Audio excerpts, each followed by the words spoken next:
ये कहानी एक बहुत ही बड़े और खूबसूरत से जंगल की है। इस जंगल में सभी प्रकार के पक्षी रहा करते थे। इस जंगल के सभी पक्षी हमेशा एक दूसरे के साथ दोस्तों की तरह रहा करते थे। अगर किसी के साथ कोई मसला भी होता था तो सभी पक्षी आपस में दोस्तों की तरह मिलकर उस मसले का हल निकाल लेते थे। उस जंगल में एक मीनू चिड़िया अपने बेटे मानो चिड़े के साथ रहा करती थी। वो मीनू चिड़िया जंगल के सभी पक्षियों में सबसे ज्यादा अमीर थी, मगर वो मीनू चिड़िया अपने अमीर होने पर बिल्कुल भी गुरूर नहीं किया करती थी, बल्कि वो जंगल के सभी पक्षियों की काफी ज्यादा मदद किया करती थी। जंगल के किसी भी पक्षी को अगर कभी भी मीनू चिड़िया की कोई सी भी मदद चाहिए होती थी तो वो पक्षी फौरन से मीनू चिड़िया के घर पर आ जाता था। एक दिन जंगल के सभी पक्षी आपस में एक साथ बैठकर कुछ बातें कर रहे होते हैं। मेरे पक्षियों, देखिए अभी कुछ ही दिनों में हमारे जंगल में बारिशें शुरू होने वाली हैं। तो मैं सोच रही थी क्यों ना बारिश होने के पहले ही मैं आप सभी लोगों के घरों की मरम्मत करा दूं। अरे वाह भाई मीनू चिड़िया, अगर तुम ये सब करवा दोगी तो हमारे लिए तो अच्छा ही होगा। ये सब भला हम लोग तुम्हें मना क्यों करेंगे इस काम के लिए। हाँ मीनू चिड़िया, वैसे भी हर साल बारिशों में सभी पक्षियों को बहुत मसले हो जाते हैं। अगर पहले से ही तुम सभी पक्षियों के घरों को मजबूत करा दोगी तो फिर किसी को भी कोई मसला नहीं होगा, सभी पक्षी सुकून से रहेंगे। तो फिर ठीक है पक्षियों, अब हम सब मिलकर किसी अच्छे से कारपेंटर को ढूंढ लेंगे, उसी से ही सभी पक्षियों के घर ठीक करवा लेंगे।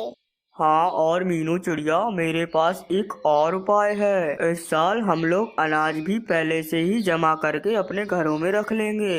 अरे पक्षियों, आप सब अनाज की भी फिक्र मत कीजिए, मैं उसका भी कुछ न कुछ बंदोबस्त करा दूंगी। अरे मीनू चिड़िया, तुमने तो हमारे सारे ही मसले हल कर दिए हैं। ये तुमने बहुत बड़ा एहसान किया है हमारे ऊपर। अब हम लोग तुम्हारा ये एहसान कभी भी नहीं भूलेंगे। अरे इसमें एहसान कैसा, आप सभी लोगों की परेशानी और मेरी परेशानी अलग अलग थोड़ी ना है। फिर सभी पक्षी अपने अपने घर चले जाते हैं। फिर वो कालू कौवा अपने घर पर आकर बैठा सोच रहा होता है, अरे पता नहीं इस मीनू चिड़िया के पास इतने दाने कहाँ से आते हैं जो कि कभी खत्म ही नहीं होते हैं। ये बहुत ही ज्यादा अमीर है। मेरा बस चले तो मैं तो इस मीनू चिड़िया के सारे दाने ही इससे छीन लूं, मगर मैं अकेला तो कुछ भी नहीं कर सकता हूँ इस मीनू चिड़िया का। उस मीनू चिड़िया के पास तो जंगल के सभी पक्षी हैं। फिर अब ऐसे ही रात हो जाती है। सभी पक्षी अपने अपने घरों में सो जाते हैं। अगले दिन मीनू चिड़िया का बेटा मानो चिड़ा मीनू चिड़िया से कहने लगता है, माँ, मेरे सभी दोस्त जंगल में खेलने के लिए आएंगे तो मैं भी जा रहा हूँ जंगल में खेलने के लिए। अरे ठीक है मानो चिड़े, पर तुम ज्यादा दूर मत जाना, और हाँ जल्दी ही वापस आ जाना। फिर अब जंगल में अकेला बैठा मानो चिड़ा अपने दोस्तों का इंतजार कर रहा होता है। तभी वहाँ से कालू कौवा जा रहा होता है और कालू कौवा उस मानव चिड़े को अकेला बैठा देख लेता है। बस फिर तभी उस कालू कौवे की शैतानी दिमाग में एक उपाय आ जाता है। अरे ये मानव चिड़ा तो अकेला यहाँ पर बैठा हुआ है। मैं अगर इस मानव चिड़े को यहाँ से उठाकर अपने साथ ले जाऊं और अपने घर में कैद कर लूं तो फिर मानव चिड़े को छोड़ने के लिए मैं मीनू चिड़िया से काफी ज्यादा दाने मांग सकता हूँ। फिर मीनू चिड़िया मुझे काफी ज्यादा दाने देगी। फिर अब वो कालू कौवा मानव चिड़े के पास आ जाता है।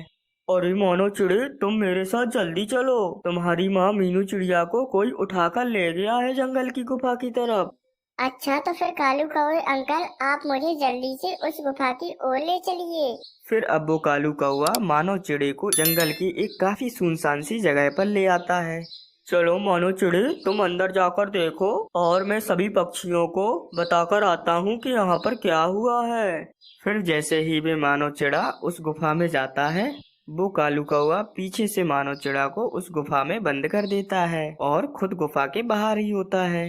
अरे मैंने इस मानव चिड़े को कैद तो कर लिया है, पर मैं खुद तो मीनू चिड़िया से दाने नहीं मांग सकता हूँ। अब मुझे अपने इस शैतानी काम में एक खूंखार सी चील को भी शामिल करना होगा।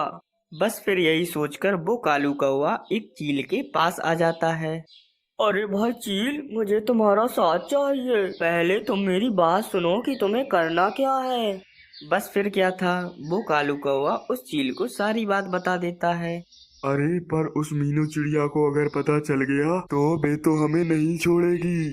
अरे मैंने उस सब के बारे में सोच लिया है। देखो जैसे ही हमें दाने मिलेंगे हम ये जंगल छोड़कर फौरन चले जाएंगे।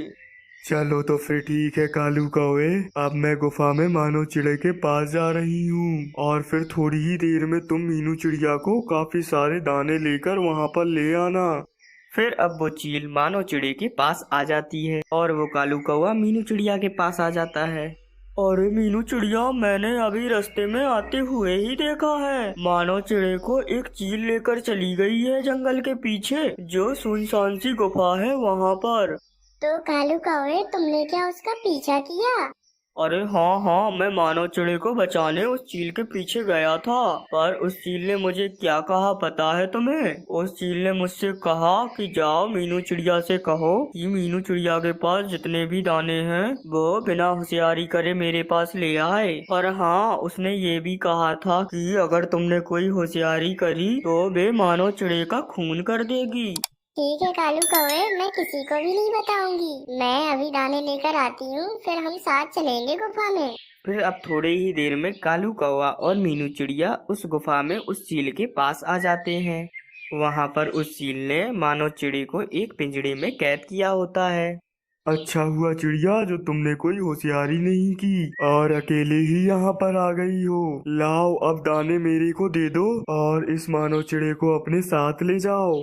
ठीक है चील, पहले तुम मानव चिड़े को पिंजड़े से आजाद करो, फिर ही मैं तुम्हें दाने दूंगी। फिर अब वो चील मानव चिड़ी को आजाद कर देती है। फिर अब वो मीनू चिड़िया उस चील को दाने दे ही रही होती है कि अचानक से उस जंगल में तूफान आ जाता है। फिर वो मीनू चिड़िया फौरन से मानव चिड़ी को लेकर बाहर आ जाती है, पर उस तूफान की वजह से वो चील और कालू कौवा उस गुफा में ही बंद रह जाते हैं। अरे मानव चिड़े, देखो कालू कौवा अंदर ही रह गया है। अब उसे कैसे बाहर निकालें हम?